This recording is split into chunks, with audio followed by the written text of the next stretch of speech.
제가 요즘 이렇게 강의를 다니면서 우리 천주교 교우들이 이렇게 많은지 나 몰랐어요. 우리 천주교 교우들 한번 부산에 갔는데 그 남천성당이 뭐 한 3,000명 들어간대요. 근데 그 3,000명이 다 들어가고 오늘처럼 이렇게 바닥에 앉고 깜짝 놀랐어요. 그렇게 많은 줄 알고. 뭐 또 대구에 무슨 성령대회 갔는데 그 체육관이 꽉 차고, 얼마 전에 뭐 또 저기 뭐 올림픽 체조 경기장에 갔는데 또 거기도 똑같은 분이 다 돌아다니는 건 아닐 거 아니에요 지금. 똑같은 분이. 그래서 하느님을 꽉 잡고 살고 싶은 분들이 이렇게 많구나. 예. 좋아. 내가 지금 오늘부터 하느님하고 살 거야. 근데 내가 지금 빨리 나가서 택시를 잡아야 돼. 내가 기도하면은 내가 막 택시가 금방 올 거야. 하느님이 보내줄 거야. 그래갖고 그냥 막 나가고 딱 하느님 딱 택시를 보내줘서 역시 하느님은 내 기도를 들어주셔. 이런 분은요 신자가 아니라 환자예요. 환자. 이런 분들은 신자가 아니라 환자예요. 환자. 하느님은 특별한 일에 내 삶에 관여하시는 게 아니에요. 일상 안에 관여하시는 거예요. 그래서 그 유명한 얘기가 있죠. 어떤 정말 기가 막히게 열심한, 하느님의 섭리를 매일매일 믿는 사람이 이제 동네 홍수가 났어. 그래갖고 이제 9.11에서 방송을 한 거예요. 이제 빨리 저 피신하십시오. 지금 위험하니까 빨리 피신하십시오. 그랬더니 이 사람은 그러는 거야. 나는 하느님이 와서 구해줄 거다. 홍수가 와도 노아가 그 홍수가 났을 때 하느님이 구해줬듯이 나는 구해줄 것이다. 근데 이제 다 피했는데 이 사람은 안 피한 거야. 그래갖고 보트가 왔어. 보트가 와갖고 빨리 타시라고. 그랬더니 나는 하느님이 구해줄 건데 이 보트에 이 많은 짐을 어떻게 실으면 하느님이 완벽하게 구해줄 테니까 니네들 가라. 그럼 얼마나 버팅겼는지 그 보트가 못 구했어요. 그러고 난 다음에 이제 또 물이 차고 지붕까지 했네. 지붕에 올라가고 헬기가 왔어. 헬기가 빨리 타라고. 이거 안 타면 이거 죽는다고. 걱정하지 마. 하느님이 와서 구해줄 테니까 당신 가라고. 마지막 이 사람 죽었어요. 죽어갖고 하느님한테 따졌어요. 하느님, 왜 나를 안 구해주러 왔느냐. 내가 그렇게 애절하게 기도했는데도. 그랬더니 하느님이 어이가 없다는 듯이 무슨 소리냐. 나는 너한테 3번 보냈다. 한 번은 방송으로 보내고, 한 번은 배로 보고, 한 번 헬리콥터까지 보냈다.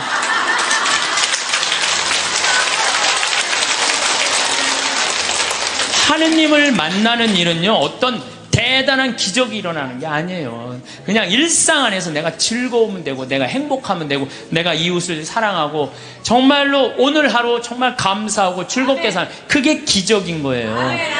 무슨 로또가 그냥 밤에 번호를 짝짝짝짝 알려줘갖고 내가 로또가 된다. 그건 환자예요. 환자. 신자가 아니라.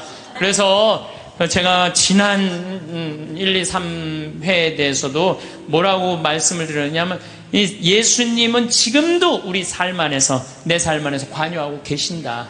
하느님만 꽉 붙잡고 살면은 하늘나라 경계 없다. 이 세상. 그래갖고 내가 정말로 열심히 사는다는 가슴에 뭐가 있어? 여건이 있어. 믿음이 굳건한 사람들은 가슴에 여건이 있어. 하늘나라는 요즘은 다 비행기 보낸대요. 비행기 딱 탈 때 여건 심사할 때 뭐만 내면 돼?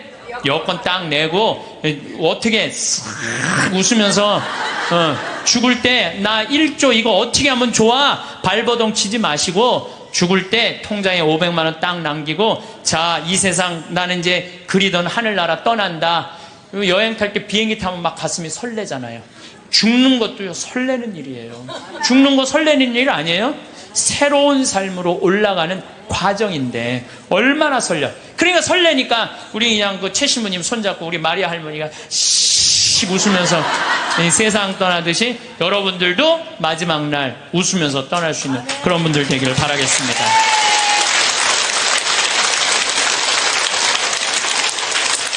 이 대한민국이 지금 축복받는 거는요 정말로 신앙 때문이라는 생각 많이 해요. 저는요 신앙을 버리는 나라치고 잘 되는 나라를 못 봤어요. 그래서 공산주의, 러시아 쫄딱 망했잖아요. 네, 그렇죠. 북한 쫄딱 망하고 있잖아요. 이게 하느님을 버리면은요 다 잃어버리는 거예요. 저는 일본 쟤네들 뭐 어쩌고 저쩌고 그러는데 저 국제적인 지지를 받지 못하잖아요. 국제적인 지지를 받지 못하면 아무리 잘나도요 왕따 당하는 거예요. 왕따. 내가 보니 일본은 점점 왕따의 길로 가고 있어. 왕따의 길로.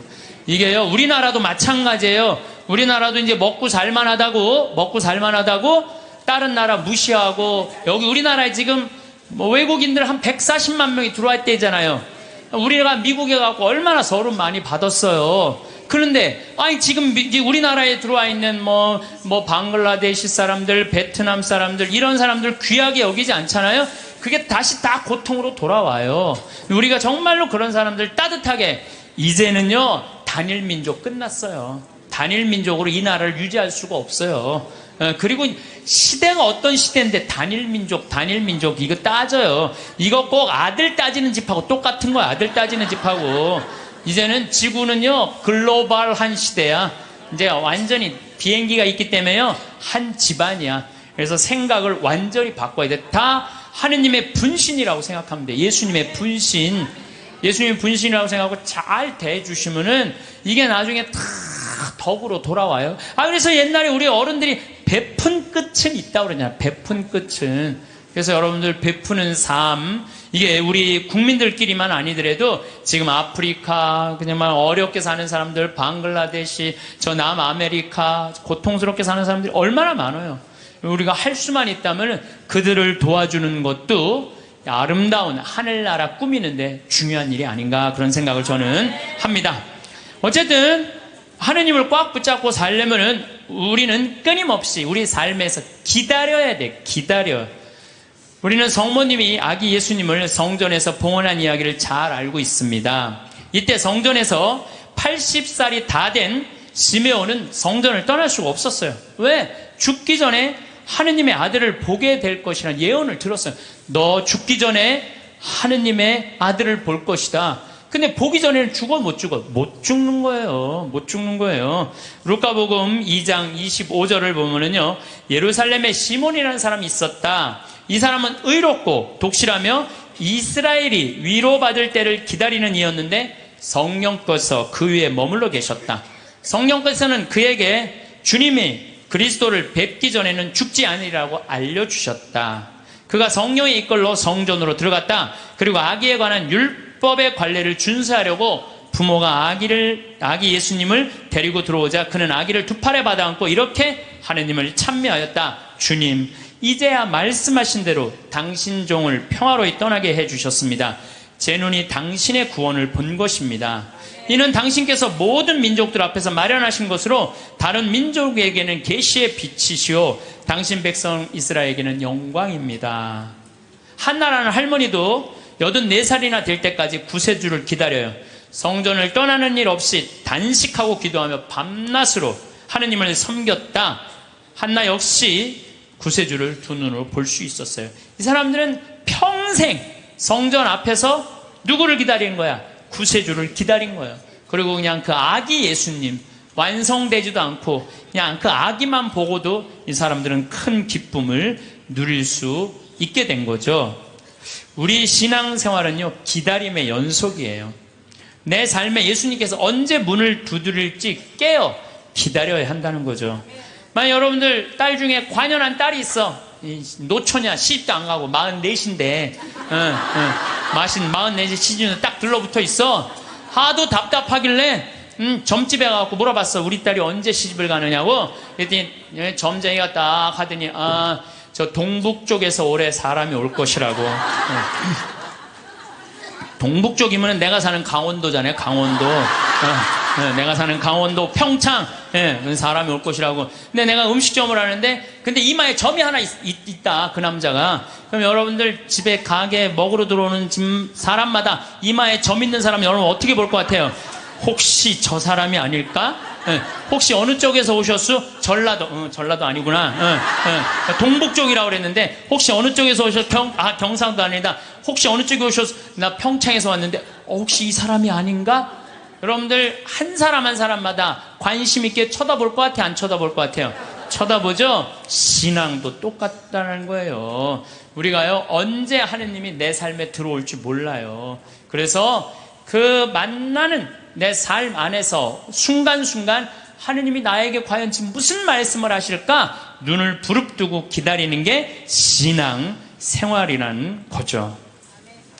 예수님께서 마태복음 25장 13절에 그러니 깨어있어라. 너희가 그날과 그 시간을 모르기 때문이다. 우리는 항상 깨어있어야 돼요. 하느님을 꽉 붙잡고 사는 게 신앙생활이에요. 그런데 신부님 언제 오는 거예요? 근데 아니 꽉 붙잡고 있는데 언제 오는 거예요? 아니 예수님 어떻게 했어요? 막 내가 좀 올 거다 그랬잖아요. 내가 니네들이 세상 돌기 전에 내가 올 것이다 그랬는데 왔어요 안 왔어요? 제자들이 돌기 전에 안 왔잖아요. 그리고 막 제자들이 막 했는데 이 사람들이 막 한 3,000명씩 세례받고 그 예수님 금방 올 거야. 나는 그분들 감정을 충분히 이해를 해요. 막 예수님이 막 무리로 걷었지, 5,000명 먹였지, 기적을 얼마나 했어요. 죽었는데 또 살아났지, 살아나고도 그냥 보통이야. 막 벽 같은데 막 통과되고 막 정말 기가 막힌 걸 보여주고 승천 또 하늘로 쫙 올랐단 말이야. 그 예수님이 금방 올 줄 알았어요. 금방 올 줄 알고 자기 있는 땅 막 다 팔아갖고 제자들한테 다 갖다 주고 그랬어요. 막 그리고 또 자기네들도 금방 올 줄 알고 한 3,000명 다 나눠 먹고 완전히 천국과 같은 예수님이 금방 올 줄 알고 왔어요 안 왔어요? 안 왔어요. 1000년 때는 또 1000년 왕국 온다고 막 이 예수님 지나고 1000년 때 막 얼마나 그런 게 많이 성행했는지 몰라요. 또 2000년 때 또 막 온다고 막 온다고 그래. 휴거 1992년 10월 26일인가 막 그날 막 한 2000명인가 막 난 또 진짜 아니 그 사기 당하는 사람 아니 이거 저기 1,000만 원 내면 한 달에 92만 원 낸다는 거나 이게 다 동시에 3천만 하늘로 올라가는 내가 보기엔 똑같아요. 사기 당하는 건 똑같아요. 신앙의 사기도 많아요. 그냥 올라가지도 않았잖아요 그때. 그랬어요 안 그랬어요? 안 올라가. 2000년이 언제 오는 거야? 온다고 그러더니 예수님. 근데 예수님 안 왔어요? 예수님이요 매일 왔어요. 매일 오셨어요.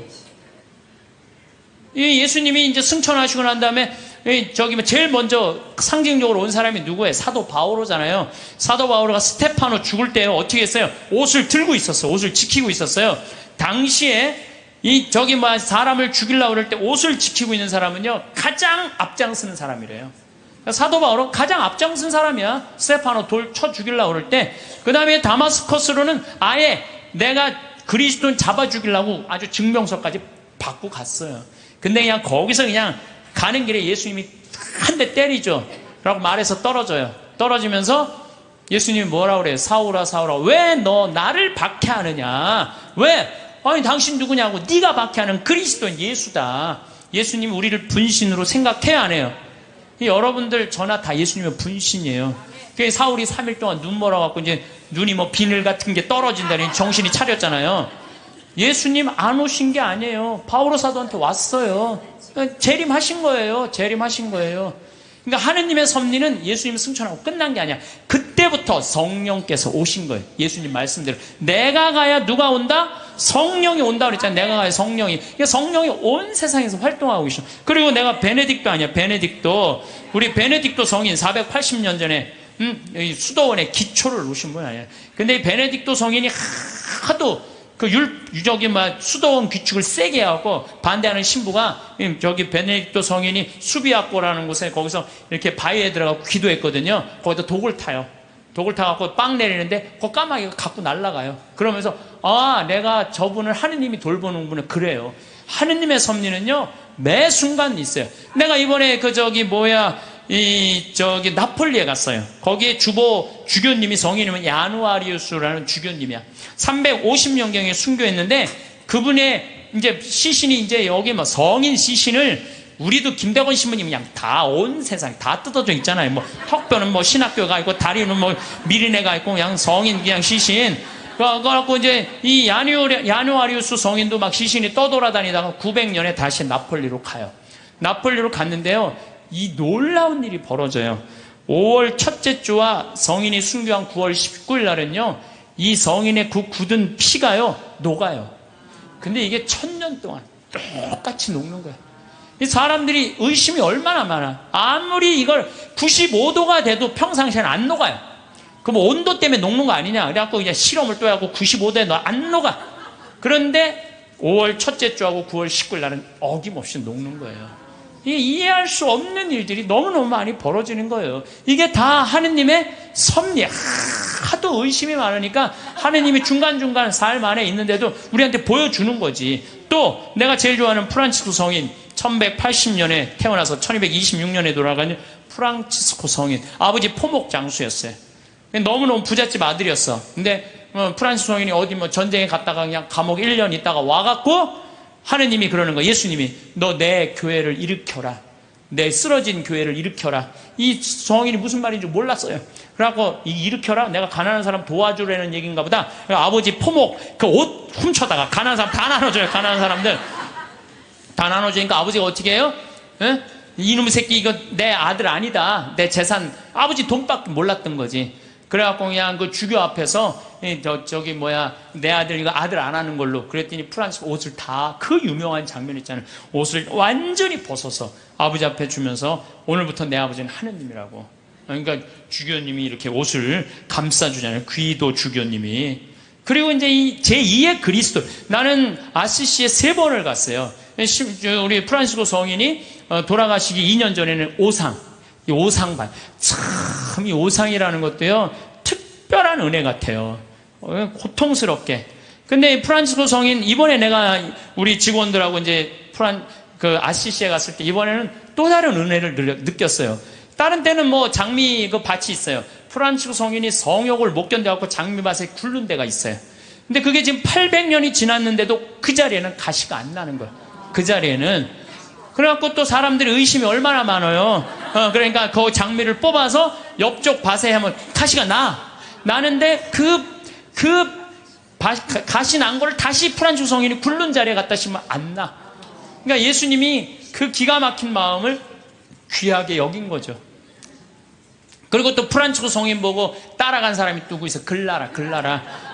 글라라는 어떻게 했어요? 글라라는 아버지가 장군이었어요. 왕족한테 시집 보내려고 그랬는데 나는 저 프란치스코 성인이 너무너무 정말 존경스럽다. 그런데요, 글라라 성녀는요, 정말로 이뻐요. 키도 크고. 프란치스코 성인 키도 좀 140밖에 안 돼. 145. 그 정도밖에 안 됐다고 그래요. 아주 조그만. 근데 글라라 성녀는 시신에 가보니까 그대로 밀랍을 해놨어요. 글라라 성녀는. 근데 코도 오똑하고요. 정말로 예쁘게 프란치스코 성인 진짜 못생겼죠. 나보다 더 못생겼다 그래. 프란치스코 성인은. 나보다 더 못생겼는데도 이 글라라 성녀는 그 프란치스코 성인의 삶이 너무 거룩한 거야. 그래갖고 그냥 그 이쁜 모습, 그 예쁜 그 수녀, 그 관두고 수녀님 한 거야. 그러니까 동생도 따라왔고.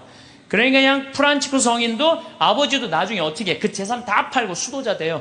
엄마도 수도자 되고. 결국은 다 따라가요.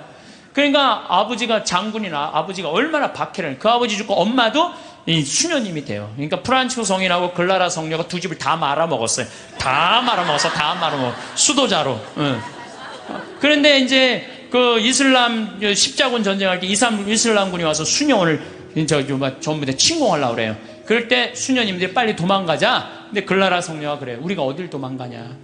도망간다고 안 잡힐 것 같으냐, 저 사람들한테. 나한테는 최고의 무기가 있다. 그러니까 이제 이슬람 군인들이 그 끼에라 성당에 딱 오니까 성령께서 어떻게 해요? 성광을, 예수님 성체가 모셔진 성광을 두고 성당 꼭대기 가서 비추잖아요. 빛이 너무 강렬해갖고 다 눈이 멀잖아, 이 사람들이. 그러면서 이 사람들이 뭐라 그래? 여기는 우리가 가면 안 되는 데인 거. 그리고 그냥 지나가잖아요. 이게 다 하느님의 섭리라는 거, 섭리. 근데 여러분들, 우리가 이 일상 안에서 하느님의 일은 늘 벌어지고 있어요. 근데 우리가 눈이 멀은 거죠. 안 보이는 거예요. 또 성체의 기적, 이거 우리가 빼먹을 수가 없어요. 여러분들, 성체, 란치아노 성체 기적이 있어요. 이게 우리 교회사에서 첫 번째 있었던 기적이에요. 지금으로부터 1200년 전에 어느 날 바실리오 소속 한 수사신부가 미사를 드리면서 이게 정말로 여 안에 예수님이 있을까? 이런 의심을 한 거예요. 그래서 이 신부가 의심을 품는데 그 빵과 포도주의 성변화를 위해서 축성을 하는 순간 갑자기 제병에 실제로 살이 변하는 거예요. 동그란 제병이 살로 변하고 포도주가 피로 변하는 거예요. 너무 놀란 신부는 이 사실을 숨길 수가 없어갖고 미사에 참석한 이들한테 보여줘. 옛날엔 다 뒤돌아서서 미사했잖아요. 이거 보여주는 거예요. 이거 예수님이 이게 지금 빵인데 살로 변했다, 성혈이 피로 변했다, 보여줘요. 인간 지방에 다 알려져. 이게 첫 번째 기적이에요. 예. 근데 이 성당이 어떤 성당이냐면 예수님의 옆구리를 찌른 백부장, 이게 성론지노라고 기념을 하는 거예요. 그 사람도 성인 회개하고 성인이 됐다는 얘기죠. 그 기념 성당에서 벌어진 거죠. 그래서 이게 역사상 최대의 성체 기적이라는 거죠. 예. 하느님이 의심을 품었던 수사 신부에게 보여준 하느님의 응답이었죠. 역사적으로 성체 기적에 대한 관심이 덜할 때도 있었지만은 란치아노의 신자들은 이 성체를 계속 모시고 있었어. 얼마 동안? 1200년 동안 모시고 있었던 거야. 1200년 동안. 그런데 1971년에 그 주교들이 이게 진짜 사람 필까? 진짜 사람 살일까? 과학이 이제 발달했으니까 봉합한 걸 뜯어보자. 뜯어봤어요. 그래서 1970년과 71년에 해부학, 병리, 조지학, 화학 및 임상, 현미학 교수들, 이런 사람들이 모여갖고 그 수도원의 요청에 따라서 검사를 하기 시작했어요. 검사를 해보니까 1200년 전인데 성체는 이 진짜 피고 진짜 살이고, 그 살은 심장 근육에서 나온 살이다. 심장 근육. 우리 예수님 막 이렇게 심장 이렇게 있잖아요. 심장. 우리 예수님이 정말 심장. 그 다음에 살과 피는 인간의 완전한 살과 피다. 그 다음에 살과 피의 혈액형은 동일하다. 이게 나와서 그냥 한 게 아니야. 이게 UN, WHO에도 이게 기재가 돼요. 그래서 7개국의 전문가들이 다시 분석을 해요. 그러면서 이거는 도저히 인간의, 그 다음에 이 보통 평범한 걸로는 벗어난 거다. 인간이 설명할 수 없는 이건 기적이다. 그래서 성체의 신비, 이게 매 미사 때마다 일어나는 거죠. 또 이게 이제 800년에 벌어진 건데 1263년에 독일의 신부, 이 신부도 또 의심한 거야. 베드로 신부. 순례를 가던 중에 볼로냐라고, 이것도 이탈리아예요. 그런데 경건한 신부였는데도 불구하고 축성된 면병 안에 그리스도께서 실제로 계시다는 걸 믿기가 어려웠던 거예요. 경건한 신부였는데도. 그러니까 여러분들 의심하는 거 나도 이해돼요. 경건화되는데도 이러네요. 경건화되는 대로. 그런데 이가 순교자 크리스티나 무덤 위에 세워진 성당에서 미사를 거행하고 있는데 축성을 하자마자 축성된 면병에서 피가 흐르기 시작한 거예요. 그래서 신부 손가락을 적시고 제대와 성체포를 다 흘러내리죠. 그래서 신부는 당황을 하죠. 근데 당시 교황 우르바노 4세가 그 근처에 와 있었어요. 그래서 내가 의심을 했는데 이게 피가 이렇게 변했습니다. 사면을 해요. 근데 교황 우르바노 이 4세가 그거를 보고요, 성 토마스 아퀴나스 성인한테 이 성체는 그냥 우리가 기념이 아니라 이건 현존이다, 현존. 이 토마스 아퀴나스 성인한테 이 기적을 통해서 기도문을 하라고 그래요. 그게 바로 우리가 그 유명한 성체 창가예요. 여러분들 한 번씩 들어봤죠? 엎드려 절하나이다. 눈으로 보아 알 수 없는 하느님. 두 가지 형상 안에 분명히 계시오나 우러러 배울수록 전혀 알 길 없었기에 제 마음은 오로지 믿을 뿐입니다. 보고 맛보고 만져봐도 알 길 없고 다만 들음으로써 믿음 든든해지오니 믿나이다. 천주성자 말씀하신 모든 것을 주님의 말씀보다 더 참된 진리 없나이다. 십자가에서는 신성을 감추시고 여기서는 인성마저 아니 보이시나 저는 신성 인성을 둘 다 믿어 고백하며 뉘우치던 저 강도의 기도를 올리나이다. 토마스처럼 그 상처를, 이 토마스는 12사도가 예수님 이렇게 나타났다고 그러니까 뭐라 그래, 난 내 손으로 그분 옆구리에 손 찔러보고 못자국 넣어봐야 된다. 그 토마스 얘기예요. 토마스처럼 그 상처는 보지 못하여도 저의 하느님이심을 믿어 의심 안 싸우니 언제나 주님을 더욱더 믿고 바라고 사랑하게 하소서. 주님의 죽음을 기념하는 성사여, 사람에게 생명 주는 살아있는 빵이여, 제 영혼 당신으로 살아가고 언제나 그 단맛을, 성체 단맛을 느끼게 하소서. 사랑 깊은 펠리칸, 이 펠리칸 얘기 잘 아시죠? 펠리칸이라는 새는 어떻게 해요? 자기 새끼가 이렇게 나무에다 하는 게 아니라 이렇게 모래밭에다가 이렇게 새끼를 하는데 그 독사들이 그 알을 너무너무 좋아하잖아요. 그래갖고 이 새끼들이 그냥 조금만 그 새끼 잡아먹으려고 독사들이 막 물으면은 피가 묽어져요. 그럼 펠리칸이나 어미새가 와갖고 독사를 다 쫙 죽이고 그 새끼 배를 막 쪄요. 자기 배도 막 짜고, 새끼 배를 쪼는 건 뭐야? 피가 독에 묻은 피가 빠져나가라는 거야. 그 자기 맨 불이 앞에 거기에 피를 짜요. 여기 제일 뜨거운 피가 있어. 그래갖고 새끼 입에다가 그걸 넣어줘요. 그러면 이 피가 새나도 너무 진해갖고 새나가지가 않는 거야. 그래서 새끼가 다시 살아나는 거예요. 이게 예수님의 사랑이 그거야. 예수님 피를 흘려갖고 우리가 세속의 악마의 독에 물려갖고 정신을 못 차려. 그러니까 우리 다 세속의 독을 다 빼내고 당신의 피를 넣어주는 거. 그래서 그 사랑 깊은 펠리칸 그 얘기를 하는 거예요. 사랑 깊은 펠리칸 주 예수님, 더러운 저 당신 피로 씻어주소서. 그 한 방울만으로도 온 세상을 모든 죄악에서 구해내시리이다. 예수님 지금은 가려져 계시오나 이렇듯 애타게 간구하오니 언젠가 드러내실 주님 얼굴 마주 뵙고 주님 영광 바라보며 기뻐하게 하소서. 아멘. 이게 이 기적이 있은 지 1년이 지나고 난 다음에 1264년 8월 교황 우르바노 4세가 토마스 아퀴나스 이 기도문을 1년 동안 이 토마스 아퀴나스 성인이 묵상을 한 거예요. 그래갖고 성체 축일이 제정이 된 거예요. 이 기적을 통해서. 그래서 여러분들 성체 성결 대축일 기념하잖아요.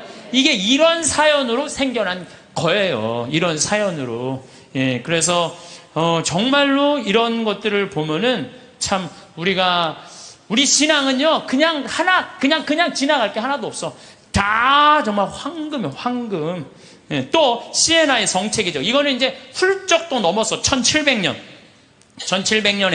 시에나에서 거행 미사를 하고 있는데 어떤 도둑이 들어와서 성체를 훔쳐가요.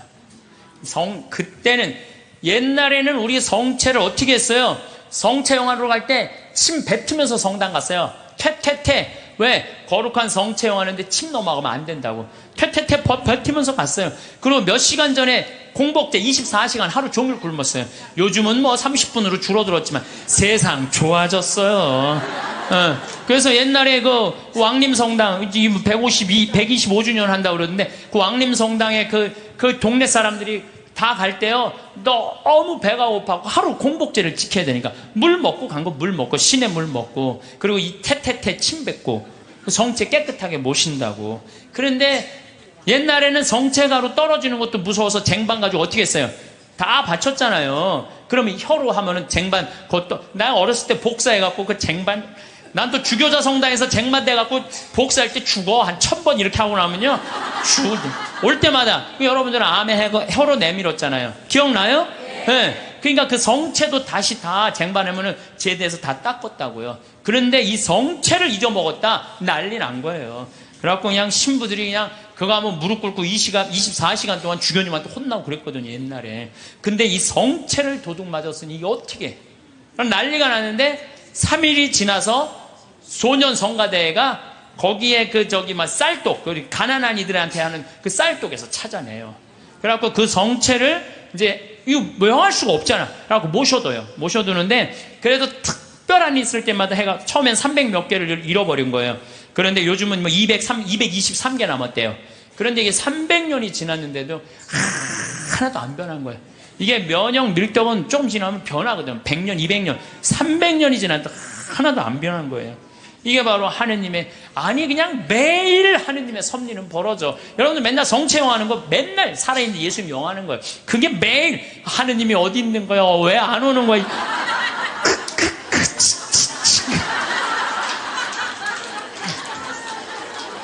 그래서 제가 자료를 좀 찾아봤어요. 그랬더니 이 성체에 대한 기적, 이런 기적이 이렇게 많아요. 이게 내가 평화방송에 부탁했어요.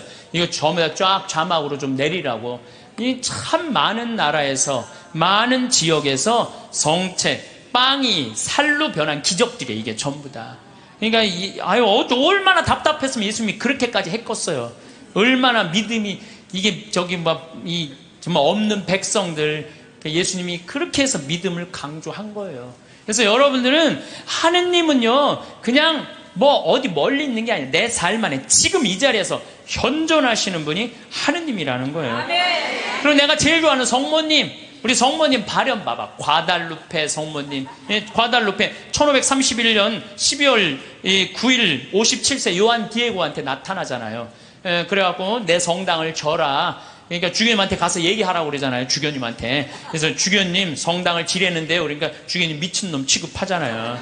예. 여러분들도 저기 남반산 가는데 성모님이 나타나갖고 여기 염주교님한테 그 성당 남산에 지라고 들었어요. 그래갖고 염주교님한테 저 성당 지랬는데 그럼 여러분들 바로 어떻게 할까요? 꽃꽂은 여자 치고 바로 하잖아요. 꽃꽂은 여자. 그래갖고 요한대요가 다음날 갖고 성모님 전하긴 전했는데 안 믿는 것 같다고 그러니까 나한테 증표를 달라고 그러니까 저 12월 달이니까 이 멕시코 시티가 2000m 위에요. 12월 달은 굉장히 추워요. 장미는 언제 피죠? 6월 달에 피잖아요. 장미는 아주 더울 때. 사실은 여러분들 장미는요 3월 달에 4월 달에 개나리, 진달래, 벚꽃, 철쭉 다 떨어지고 난 다음에 6월 달에 피는 게 장미예요. 제일 더울 때 피는 게. 근데 12월 달에 장미가 핀 거예요. 산꼭대에 올라오니까. 그러니까 그냥 이게 너무 좋아갖고 그냥 장미를, 망토에 딱 해갖고 봤는데 그 망토에 성모님이 새겨졌잖아요. 그게 바로 과달루페 성모님이에요. 근데 1500년이니까 지금으로부터 550년 전 사건, 450년 전 사건이잖아요. 근데 내가 또 과달루페도 갔죠.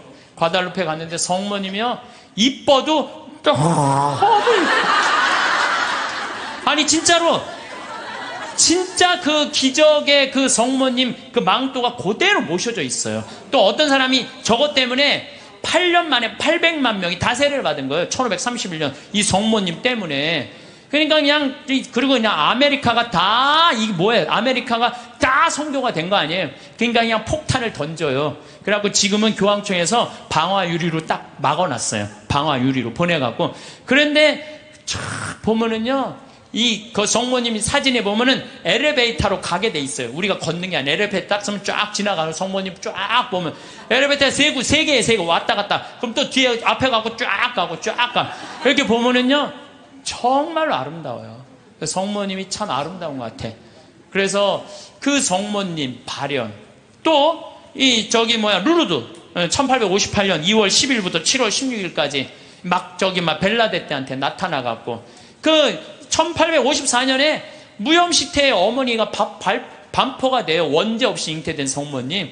그 교리를 아는 사람이 거의 없었어요. 그때 교황청에서 발표한 건데 이 피레네 조그만 데서 그 벨라데 때가 뭘 알아요. 학교도 안 다니는 애가. 근데 성모님 본당 신부가 너 그분 이름이 뭔지 물어보고 와. 그러니까 성모님한테 와서 본당 신부님 이름을 물어보고 오라고 그러는데요. 그랬더니 성모님 뭐라? 에라꾸의 소이 임마꿀라타 콘셉시우라고 그래요. 이게 라틴어예요. 라틴어. 얘네들은 프랑스, 그리고 얘는 프랑스 말도 하는 거. 오늘 프랑스에서 한 분 오셨는데 프랑스 말도 아니에요. 얘네들은 피레네에 아주 사투리 쓰는 애야. 그래갖고 얘가 또 막 외우고 가요. 에라소이 임마꿀라타 콘셉시오 에라꾸에 소이 임마꿀라타. 그래갖고 본당심한테 딱 얘기해요. 에라꾸에 소이 임마꿀라타 콘셉시오라는데요. 본당심이 놀래요. 너 그게 무슨 뜻인 줄 아느냐? 아니요, 나 모르는데 외우느냐고 죽을 뻔했어요. 나 죽을 뻔했어요. 그래요. 아니 벨라데 때가 진짜로 그래. 난 무슨 뜻인지 몰랐는데 계속 외우면서 왔다는 거 안 까먹으려고. 본당 신부가 이거 성모님의 발현이구나. 그래서 그 루르드에 거기에 목발 3000개 5000개 이제 그 목발 다 쳤어요. 의미가 없다는 거예요. 이 기적은요 매일 일어나고 있어요. 우리가 눈이 멀어서 못 보는 거죠. 눈이 멀어서. 또 그 유명한 파티마 1916년에 천사 세 아이한테 나타나갖고 너희들 열심히 기도하라. 중요한 분 만날 테니까. 그래서 1917년 5월 13일부터 10월 13일까지 성모님이 매일 그날 나타나잖아요. 프란치스코 히아친타 루시아. 그것도 나이도요 많지도 않아. 8살, 9살, 6살짜리 아이한테. 그래갖고 러시아의 회개를 위해서 기도하라고 그러잖아요. 나는 내가 포르투갈에 가서 정말 어처구니가 없더라고요. 왜 어처구니가 없느냐면은 포르투갈은 유럽의 맨 끝에 있어요. 거기 나가면은 거기 바다야, 바다. 파티마는 거의 맨 끝에 있어요. 그러니까 콜럼버스가 거기 나가면 죽는 줄 알고 있던 사람들 거기 맨 끝에 있는데 러시아는 포르투갈을 지나고 스페인을 지나고 프랑스를 지나고 독일을 지나야지 러시아가 있어요. 근데 얘네들이 뭐라고 그러냐면 메시지를 받아갖고 러시아 회개를 위해서 기도하라고 얘기를 해요. 기가 막힌 거죠. 그 깡촌에서. 근데 내가 이거 좀 자료를 뽑아왔는데 성모님도 참 내가 보니까 10월 13일 날 12시에 나타난다는데 안 나타나요. 안 나타나. 그러니까 그 신부가 뭐라고 그러냐면 지금이 정오란 말이야. 그 부인은 거짓말쟁이라고 우리에게 말할 셈이니 그 신부는 참지 못하고 어린이들을 의심쩍어 했다. 그리고 또 시계를 보았다. 하지만 정오가 넘었잖아. 여러분 모두가 환상이라는 것을 모르십니까? 있을 수 없는 일입니다. 집으로 가세요. 다들 집으로 돌아가세요. 라고 이 신부가 다 가라고 그래요. 12시에 발현한다고 그랬는데 안 오니까. 근데 성모님이 1시에 오세요. 나는 내가 성모님한테 불만이 그거야. 12시에 오기로 했으면 12시에 와야 돼. 왜 1시에 오냐, 내가 1시에. 약속을 왜 애들을 괴롭히냐, 이거야. 그런데 여기 사진도 있지만은요, 그 7만 명이 그 기가 막힌 오묘한 변화를 15분 동안 체험한 거예요. 15분이 지나고 난 다음에 이틀 동안 진흙이 됐던 땅이 완전히 마르고 7만 명 젖은 옷이 완전히 마르는 정말로 기가 막힌 사진 기자들도 다 있어요. 사진도 다 있고 이런 하느님의 분명한 증거들이 있는데도 불구하고 하느님이 언제 오는 거야? 어디 있는 거야? 이러니 얼마나 답답하냐 이거예요. 그런데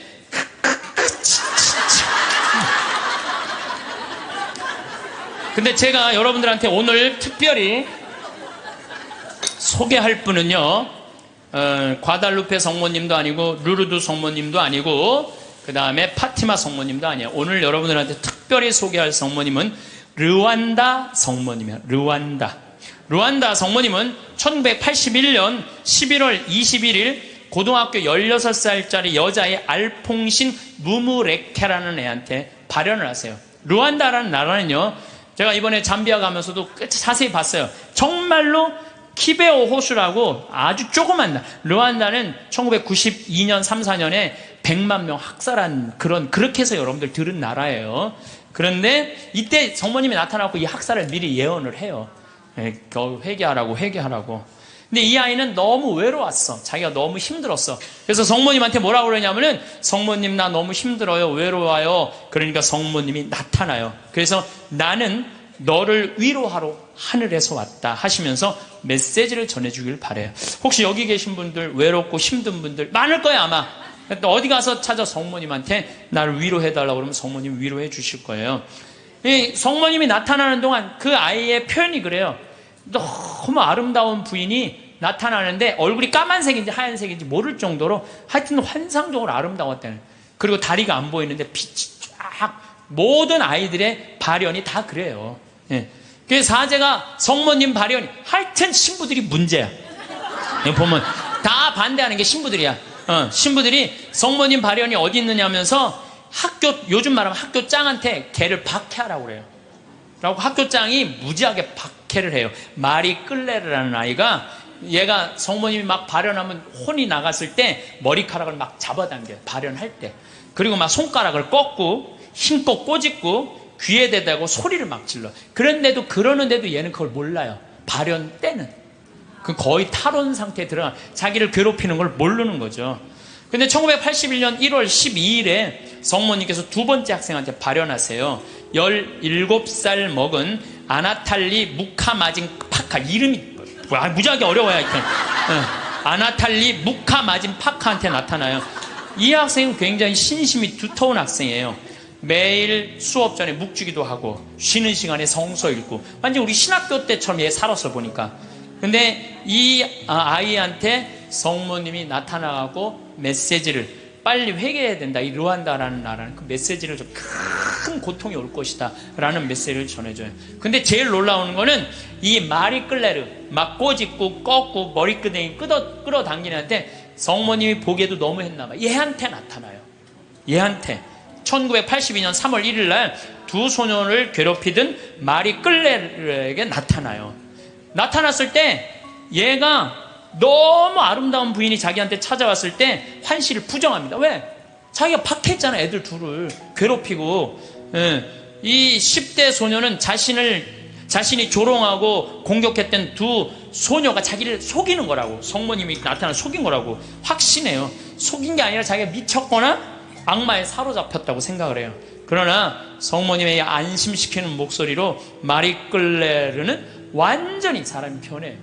그러니까 그동안 미안했다고 눈물을 하면서 이 두 소녀와 함께 이 세 소녀는 성모님의 이게 내가 왜 여러분들한테 교황청 인정이 떨어졌어요.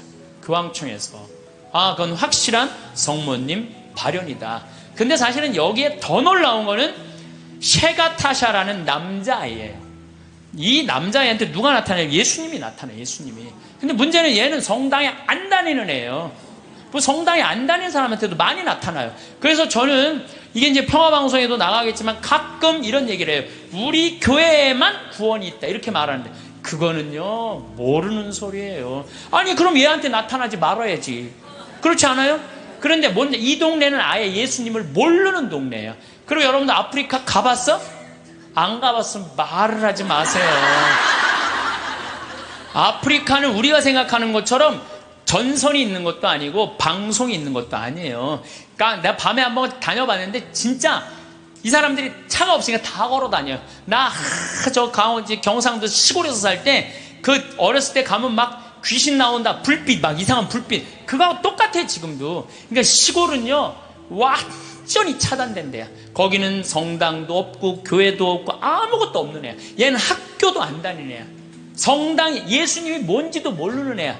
이 예수님이 나타나고 성서에 대한 얘기 다 해주고 사도신경 다 알려주고 그 다음에 나는 이 셰가타샤한테 예수님이 해준 말이 너무 마음에 들어서 여러분들한테 얘기를 해줘요. 모든 사람에게 말하여라. 성경을 읽고 내가 한 말을 찾아보아라. 그러니까 여러분들 제가 이 교우들한테 안타까운 게 뭐냐면 신앙생활 할 때 보면 막 특별한 뭐가 나오기를 바라는 분들이 있어요. 그런 거 없어요. 특별한 게 어디 있어요? 내 손에서 뭐가 나오길 바라는데 내 손에선 아무것도 안 나와요. 내 손에선 아무것도 안 나와요. 그런데 특별한 게 아니에요. 예수님이 강조하는 건 성서 2000년 전에 예수님이 와서 하신 말씀을 보라는 거예요. 그 안에 다 들어있어. 모든 우리의 답답한 거 궁금한 거 어디에 다 들어있어? 성서에 다. 그러니까 모든 사람에게 말하여라. 성경을 읽고 내가 한 말을 찾아보아라. 내가 예전에 한 말을 모두 믿고 그대로 살아라. 최후 심판 날에는 이중적인 의미가 있다. 각자에게 심판의 날은 곧 죽음의 날이다. 전 인류에게 있어서 최후 심판 날은 나의 재림날이 될 것이다. 어떤 날이든 그날은 모든 사람이 하느님을 더 가까이. 이게 멸망이 아니야. 여러분들 최후 심판, 재림 이걸 멸망으로 하는데 멸망이 아니에요. 완성이에요. 완성. 우리 신부님이 말씀하신 오메가 포인트라는 거예요. 완성으로 간다는 거예요. 그러니까 인류는요 지금 완성으로 향해서 가는 거예요. 인류가 망할 것 같아.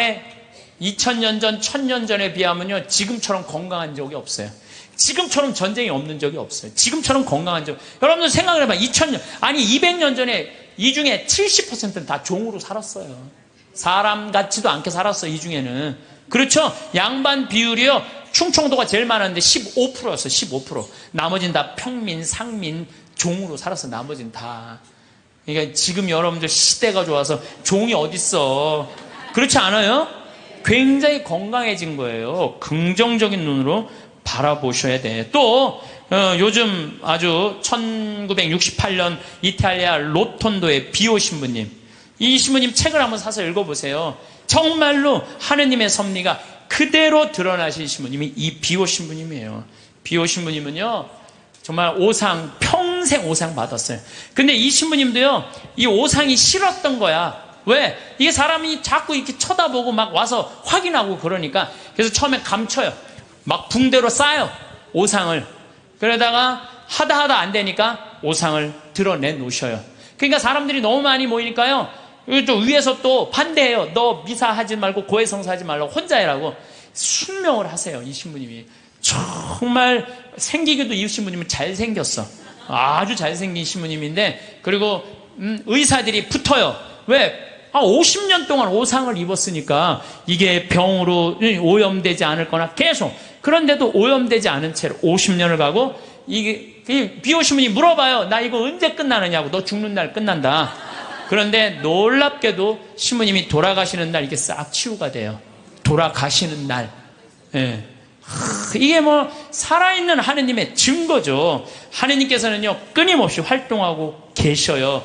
우리가 깨어 눈을 부릅뜨고 하느님의 활동을 기다리지 않아서 그렇죠. 시메온처럼요 애절한 마음으로 하느님의 손길을 느끼려고만 한다면 수도 없는 하느님의 섭리를 여러분들은 느끼실 수 있을 거예요. 성공한 사람들을 보면 크게 두 부류로 나뉘는 걸 알 수 있습니다.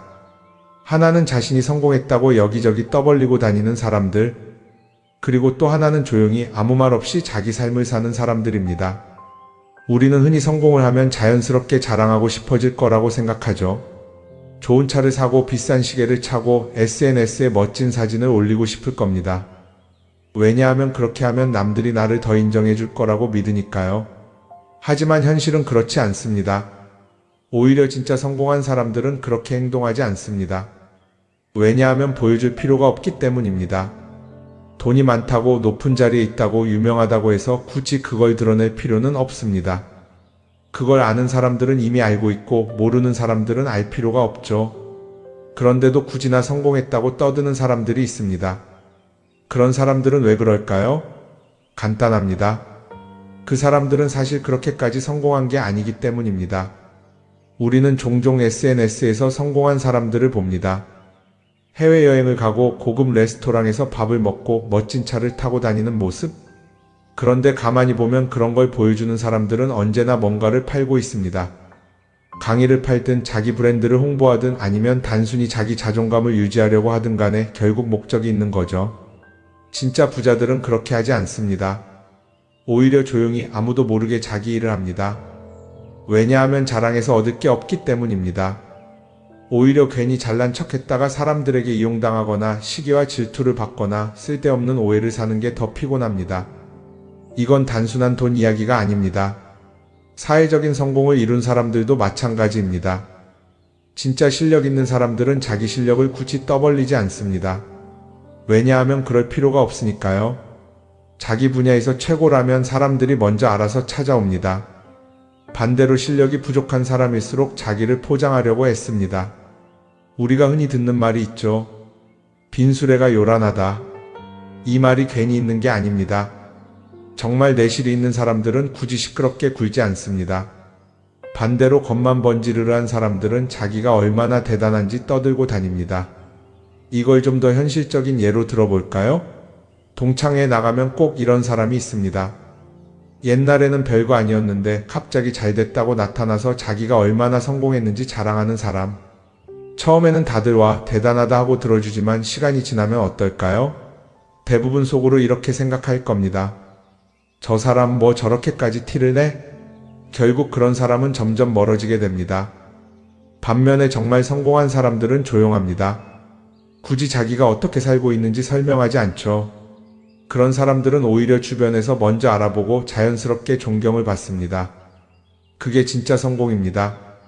그럼 우리는 어떻게 해야 할까요? 내가 뭔가를 이루었을 때 굳이 남들에게 알릴 필요가 있을까요? 물론 가까운 사람들에게 좋은 소식을 전하는 건 좋습니다. 하지만 굳이 모든 사람들에게 나 이렇게 잘 살고 있어요 하고 알릴 필요는 없습니다. 그런 행동은 결국 나에게 득이 되지 않습니다. 성공이라는 건 원래 조용한 겁니다. 내가 잘 되고 있으면 주변 사람들이 자연스럽게 알게 됩니다. 굳이 내가 말하지 않아도 내 행동과 태도에서 묻어나오게 되어 있습니다. 그러니 굳이 보여주려고 애쓰지 마세요. 오히려 그게 더 진짜 성공한 사람의 태도입니다. 사람은 사회적 동물이라고 하잖아요. 혼자 살아갈 수 없고 결국 사람과의 관계 속에서 기쁨도 얻고 때로는 상처도 받습니다. 그런데 한 가지 생각해 볼 게 있어요. 우리가 정말 인간관계가 필요해서 맺고 있는 걸까요? 아니면 그냥 그래야 한다고 배워서 어쩔 수 없이 유지하고 있는 걸까요? 어릴 땐 친구 많으면 좋다고 하죠. 사회생활에서도 인맥이 중요하다는 말을 많이 합니다. 그런데 정작 주변을 보면요. 인간관계가 넓은 사람일수록 스트레스를 더 많이 받아요. 전화벨이 울릴 때마다 이번엔 또 무슨 부탁일까 싶고 단체 채팅방에서 메시지가 올 때마다 이걸 또 어떻게 대답해야 하나 고민하죠. 관계가 많아질수록 책임과 피로도 함께 늘어나는 겁니다. 어떤 사람들은 인간관계를 줄이면 외롭지 않겠냐고 해요. 그런데 가만히 생각해보면 진짜 외로움을 느끼는 순간이 언제인지 아세요? 오히려 불필요한 인간관계 속에 있을 때입니다. 같이 밥을 먹고 얘기를 나누는데도 뭔가 허전하고 대화가 컥 돌고 속마음을 나누지도 못할 때? 그럴 때 우리가 더 외롭다고 느끼죠. 그렇다고 당장 인간관계를 다 끊어버릴 순 없겠죠. 하지만 적어도 내가 정말 소중하게 여겨야 할 관계와 그냥 관성적으로 유지하는 관계는 구분할 필요가 있습니다. 예를 들어 매번 나한테 부탁만 하고 정작 내가 어려울 땐 연락 한 번 없는 사람. 내가 실수하면 뒷담화를 하면서 내 앞에서는 웃는 사람. 이런 관계를 굳이 계속 이어갈 이유가 있을까요? 가끔은 이런 경험도 있을 거예요. 우연히 어떤 사람과 친해졌는데 만난 지 얼마 되지도 않았는데 너무 많은 걸 털어놓는 사람들 있죠. 자기 속사정부터 가족 문제, 직장 고민까지 쏟아내는 사람들. 이런 경우 두 가지의 가능성이 큽니다. 하나는 그냥 감정적으로 의존할 사람이 필요해서일 수도 있고 또 하나는 내가 믿을 만한 사람인지 떠보는 걸 수도 있어요. 어떤 경우든 이런 관계는 오래가기 어렵습니다. 사실 친밀함이라는 건 시간이 필요한 법이에요. 적당한 거리를 두고 천천히 서로를 알아가야 하는데 초반부터 급격하게 가까워진 관계는 쉽게 무너지는 경우가 많습니다. 처음엔 친하다고 생각했는데 어느 순간 사소한 일로 틀어지고 결국 남보다 못한 사이가 되는 거죠. 그러면 인간관계를 어떻게 해야 할까요? 답은 간단합니다. 억지로 맺지 말고 굳이 유지하려고도 하지 않는 거예요. 내가 편한 관계라면 자연스럽게 이어질 것이고 그렇지 않다면 서서히 멀어질 겁니다. 그리고 그걸 억지로 붙잡지 않아도 괜찮습니다.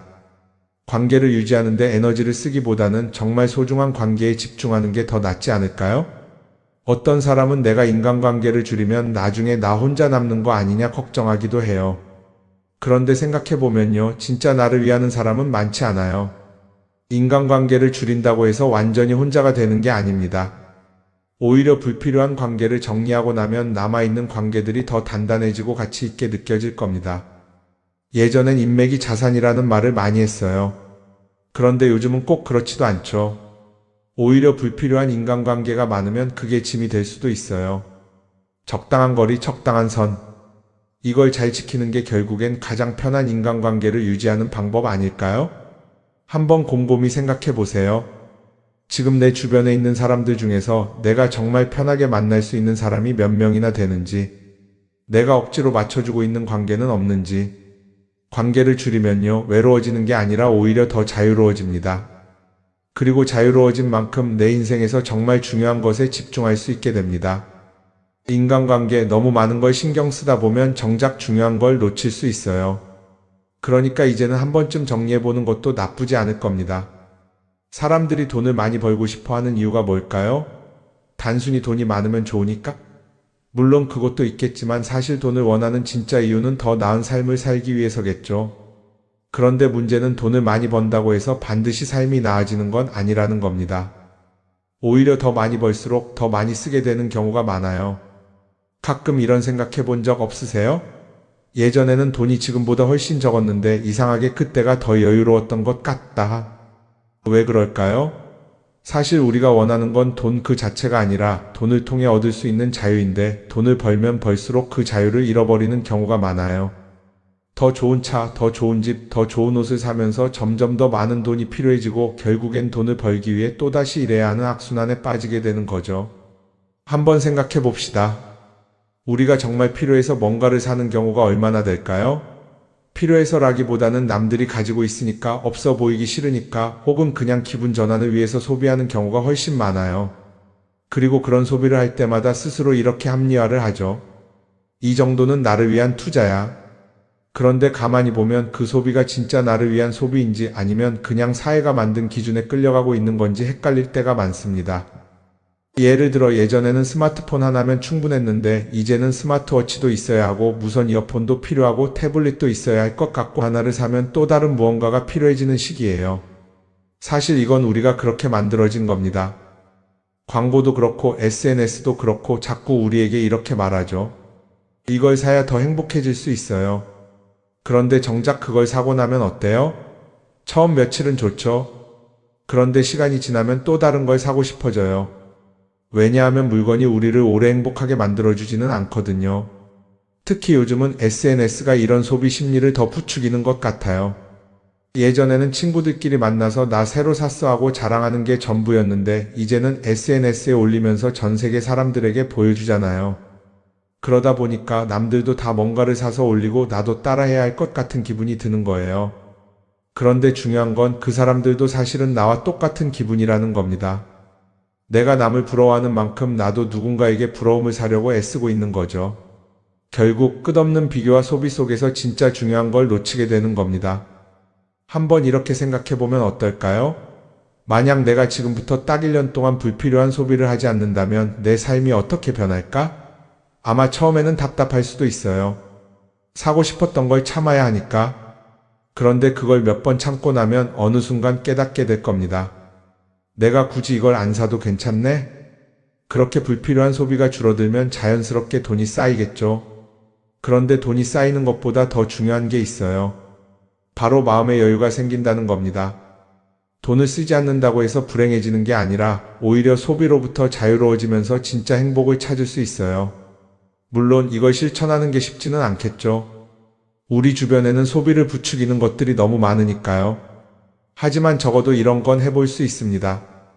뭔가를 사고 싶을 때 한 번만 스스로에게 물어보는 거예요. 이게 정말 나한테 필요한 걸까? 아니면 그냥 순간적인 욕심일까? 만약 그 질문을 던졌을 때 5초 안에 당연히 필요하지 라는 답이 나오지 않는다면 사실 그건 없어도 되는 물건일 가능성이 큽니다. 정말 필요한 건 고민할 필요도 없이 바로 떠오르거든요. 그러니까 이제는 한 번쯤 생각해 봐야 할 것 같아요. 나는 지금 내가 원하는 삶을 살고 있는 걸까? 아니면 남들이 만든 기준에 맞추기 위해 내 시간을 팔고 있는 걸까? 소비를 줄인다는 건 단순히 돈을 아끼는 게 아닙니다. 그건 결국 내 삶의 선택권을 되찾는 일이거든요. 돈을 많이 버는 것도 중요하지만 더 중요한 건 그 돈을 어떻게 쓰느냐입니다. 그리고 때로는 아무것도 사지 않는 게 최고의 선택일 수도 있어요. 우리는 요즘 SNS 없이 사는 게 거의 불가능한 시대에 살고 있죠. 아침에 눈 뜨자마자 휴대폰을 확인하고 출근길에도 SNS를 보고 잠들기 전까지도 계속 들여다봅니다. 그러면서 남들이 어떻게 사는지 보고 나도 모르게 비교하게 되고 때로는 초조해지기도 하죠. SNS에 올라오는 사진들 한번 보세요. 맛집에서 멋진 음식을 먹고 해외여행을 다니고 좋은 옷을 입고 성공한 삶을 사는 사람들. 그런데 가만히 보면 이 사람들이 정말 행복해서 저런 사진을 올리는 걸까요? 아니면 그냥 행복해 보이고 싶은 걸까요? 실제로 SNS에 가장 많이 올라오는 사진이 뭔지 아세요? 남들이 부러워할 만한 순간들입니다. 집에서 편하게 쉬고 있는 모습이나 출근길에 지친 얼굴, 어제 먹다 남은 배달 음식 사진 같은 건 잘 안 올리죠. 대신 멋진 레스토랑, 명품 가방, 고급 호텔 같은 것들이 올라옵니다. 왜 그럴까요? 결국 SNS는 보여주기 위한 공간이기 때문입니다. 여기서 중요한 게 있어요. 우리가 SNS에서 보는 건 그 사람의 삶 전체가 아니라 편집된 일부 장면이라는 겁니다. SNS는 마치 한 편의 다큐멘터리나 영화처럼 잘 꾸며진 장면들만 보여줍니다. 그런데도 우리는 그걸 보면서 아, 저 사람은 나보다 더 행복하구나 하고 착각하죠. 예를 들어 SNS에서 한 친구가 해외여행을 가서 아름다운 풍경을 찍어 올렸다고 해볼게요. 우리는 그걸 보면서 부럽다, 나도 저렇게 살고 싶다라고 생각하겠죠. 그런데 정작 그 친구는 사진을 찍고 나서도 일 때문에 스트레스를 받고 있을 수도 있고 여행 비용을 감당하느라 카드가 걱정을 하고 있을 수도 있습니다. 그 부분은 우리는 알 수가 없죠. 그런데 문제는 이렇게 남들과 비교하는 습관이 쌓이면 결국 내 삶이 초라하게 느껴진다는 겁니다. 원래는 그냥 조용히 살아도 괜찮았는데 SNS를 보고 나면 나만 뒤처지는 것 같고 뭔가를 더 해야 할 것 같고 괜히 불안해지죠. SNS는 기본적으로 사람들의 비교 심리를 자극합니다. 남들이 가진 걸 나도 갖고 싶게 만들고 남들이 하는 걸 나도 해야 할 것 같은 기분이 들게 만들죠. 그러다 보니 필요하지도 않은 걸 사게 되고 무리해서라도 화려한 곳에 가게 되고 남들에게 보여주기 위해 사는 삶을 살게 됩니다. 그럼 어떻게 해야 할까요? 사실 정답은 간단합니다. SNS에서 보이는 것들을 곧이곧대로 믿지 않는 것입니다. 그리고 더 중요한 건 남과 비교하는 걸 멈추는 것이에요. 어떤 사람이 비싼 차를 타고 다닌다고 해서 그 사람이 꼭 행복한 건 아닙니다. 좋은 차를 타고 다니지만 밤마다 사업 걱정에 잠 못 이루는 사람도 많아요. 반대로 대중교통을 이용하지만 마음 편하게 사는 사람도 있죠. 결국 행복은 보이는 것이 아니라 느끼는 것입니다. SNS를 덜 보면 덜 불행해진다는 연구 결과도 있어요. 하루 종일 남의 삶을 보면서 비교하는 시간을 줄이면 내 삶에 집중할 수 있는 시간이 많아지는 겁니다. SNS를 완전히 끊을 필요는 없지만 최소한 그 안에 있는 것들이 전부 진짜라고 생각하지 않는 태도는 필요합니다. 우리는 누구나 자신만의 속도로 살아가고 있어요. 남들은 남들대로 사는 거고 나는 나대로 살면 됩니다. SNS에서 남들의 화려한 모습을 볼 때마다 한 번쯤 이렇게 생각해 보세요. 이건 그 사람이 보여주고 싶은 삶일 뿐이다. 그러면 조금은 편해질 겁니다. 사람들은 다들 자기 인생을 살아간다고 생각하죠. 그런데 가만 보면 정말 자기 인생을 사는 사람이 얼마나 될까요? 많은 사람들이 사실은 남이 만들어 놓은 기준에 맞춰서 살고 있어요. 좋은 대학, 좋은 직장, 좋은 차, 좋은 집. 다들 이런 걸 목표로 삼지만 정작 내가 원하는 삶이 뭔지 깊이 생각해 본 적이 없는 경우가 많아요. 이건 어릴 때부터 교육받아온 방식과도 관련이 있어요. 우리는 어릴 때부터 이렇게 살아야 한다는 틀 안에서 자라죠. 공부 열심히 해서 좋은 성적을 받아야 하고 좋은 직장을 가져야 하고 결혼도 적당한 때에 해야 하고 마치 인생이 정해진 수순이라도 있는 것처럼요. 그러다 보니 나 스스로 정말 원하는 걸 고민하기보다는 그냥 남들이 정해놓은 목표를 따라가게 돼요. 그런데 이렇게 남의 기준에 맞춰서 살다 보면 어느 순간 공허함을 느끼게 됩니다. 이게 정말 내가 원했던 삶인가? 하는 의문이 들 때가 오죠. 어릴 땐 성적이 목표였고 사회에 나와서는 연봉이 목표였고 결혼하고 나서는 아이 교육이 목표였는데 그 목표를 이루고 나면 허무한 거예요. 계속 뭔가를 이루긴 했는데 정작 나는 어디에 있는지 모르겠는 거죠. 진짜 중요한 건 내가 원하는 게 뭔지를 아는 것이에요. 그런데 이게 쉽지 않죠. 오랫동안 남의 기준대로 살아왔기 때문에 막상 내가 정말 원하는 게 뭐지? 하고 물어보면 선뜻 대답하기 어려운 경우가 많아요. 하지만 이 질문을 하지 않으면 우리는 평생 남이 정한 기준 속에서 살게 됩니다. 그럼 어떻게 해야 할까요? 첫 번째로 필요한 건 내가 왜 이런 생각을 하게 됐는지 스스로 점검하는 거예요. 예를 들어 내가 비싼 차를 사고 싶다고 생각한다면 그게 정말 내 필요 때문인지 아니면 남들에게 잘 보이기 위해서인지 한번 따져봐야 해요. 만약 남들이 나를 어떻게 볼까 하는 게 더 중요하다면 그건 내 기준이 아니라 사회가 만들어 놓은 기준일 가능성이 큽니다. 두 번째는 다른 사람의 의견에 휘둘리지 않는 연습을 하는 거예요. 우리는 살아가면서 끊임없이 남들의 평가를 받죠. 그 나이에 그런 걸 시작한다고? 지금 그게 가능하겠어? 이런 말들이 우리를 흔들어 놓습니다. 그런데 그런 말에 신경 쓰다 보면 결국 아무것도 하지 못하게 돼요. 중요한 건 남들이 뭐라고 하든 내가 결정하는 거예요. 물론 남의 조언을 들을 수도 있고 참고할 수도 있죠. 하지만 최종 결정은 항상 내 몫이어야 합니다. 내가 결정하고 내가 책임지는 거. 그렇게 해야 내 삶을 온전히 내 것으로 만들 수 있어요. 세 번째는 내가 한 선택에 책임지는 자세를 가지는 거예요. 많은 사람들이 무언가를 선택하고 나서도 후회하죠. 괜히 이걸 했나? 이 선택이 잘못된 건 아닐까? 그런데 한 가지 확실한 건 후회한다고 해서 과거가 바뀌지는 않는다는 거예요. 내가 한 선택이라면 그 선택이 틀렸다고 해도 받아들이고 그 안에서 최선을 다하는 게 더 중요해요. 이렇게 말하면 그럼 실수하면 어떡하죠? 라고 걱정하는 분들도 있을 거예요. 하지만 생각해보면 우리가 실수를 두려워하는 이유도 결국 남의 시선 때문이에요. 내가 실패하면 남들이 날 어떻게 볼까? 이런 걱정이 더 크죠. 그런데 남들은 생각보다 우리한테 관심이 없어요. 우리가 성공하든 실패하든 남들은 자기 삶을 사느라 바빠요. 그러니까 내 인생의 주인은 결국 나 자신이라는 걸 명확히 할 필요가 있어요. 내 선택을 하고 그 선택에 책임지면서 남이 아니라 나에게 맞는 길을 찾는 것. 그게 진짜로 내 삶을 살아가는 방법이 아닐까요? 어쩌면 우리는 너무 오랫동안 이렇게 살아야 한다는 틀 속에 갇혀 있었는지도 모릅니다. 하지만 이제는 한 번쯤 생각해 봐야 합니다. 나는 진짜 내 삶을 살고 있는가? 그리고 만약 아니라면 지금부터라도 조금씩 바꿔보면 어떨까요?